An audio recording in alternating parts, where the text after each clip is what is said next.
భారత రాష్ట్ర సమితి అధ్యక్షుడు కేసీఆర్ అధ్యక్షతన బీఆర్ఎస్ పార్లమెంటరీ పార్టీ సమావేశం శుక్రవారం ఎర్రవెల్లిలోని ఫామ్ హౌస్లో జరిగింది. కేసీఆర్ కాలికి గాయమై కోలుకున్న తర్వాత జరిగిన మొట్టమొదటి సమావేశం కావడంతో ప్రాధాన్యత సంతరించుకుంది.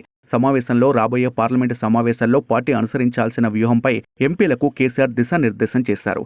ఈ సమావేశానికి రాజ్యసభ, లోక్సభలో పార్టీ పార్లమెంటరీ నేతలు కేశవరావు, నామా నాగేశ్వరరావుతో పాటు రాజ్యసభ, లోక్సభ ఎంపీలు సమావేశానికి హాజరయ్యారు. ఈ సమావేశంలో కేసీఆర్ కీలక వ్యాఖ్యలు చేశారు.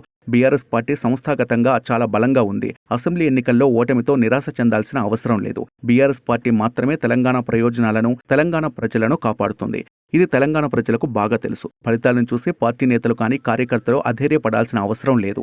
రానున్న పార్లమెంటు ఎన్నికల్లో పార్టీకి మంచి ఫలితాలు వస్తాయని పార్టీ నేతలకు తెలియజేశారు. తెలంగాణ పార్లమెంటు ఎన్నికల్లో ముక్కొన్నపు పోటీ ఉంటుంది.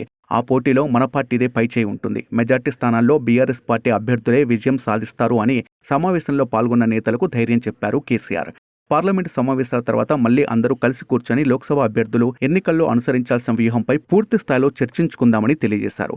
తెలంగాణ ప్రజల హక్కు కోసం పోరాడే దళం బీఆర్ఎస్ పార్టీ ఒక్కటేనని, రాబోయే పార్లమెంటు సమావేశాల్లో బీఆర్ఎస్ ఎంపీలు తెలంగాణ హక్కుల సాధన కోసం పార్లమెంట్లో గలం విప్పి తెలంగాణ తరపున బలమైన వాదనలు వినిపించాలని పార్టీ ఎంపీలకు దిశానిర్దేశం చేశారు కేసీఆర్. నదీ జలాల కేటాయింపులు, ఉమ్మడి ఆస్తుల పంపకాలతో పాటు పెండింగ్లో ఉన్న ప్రాజెక్టులు, రాష్ట్ర విభజన సమయంలో కేంద్ర హామీల సాధన కోసం ఎన్నో పోరాటాలు చేసిన చరిత్ర బీఆర్ఎస్ పార్టీకి ఉంది. ఇది తెలంగాణ ప్రజలకు బాగా తెలుసు.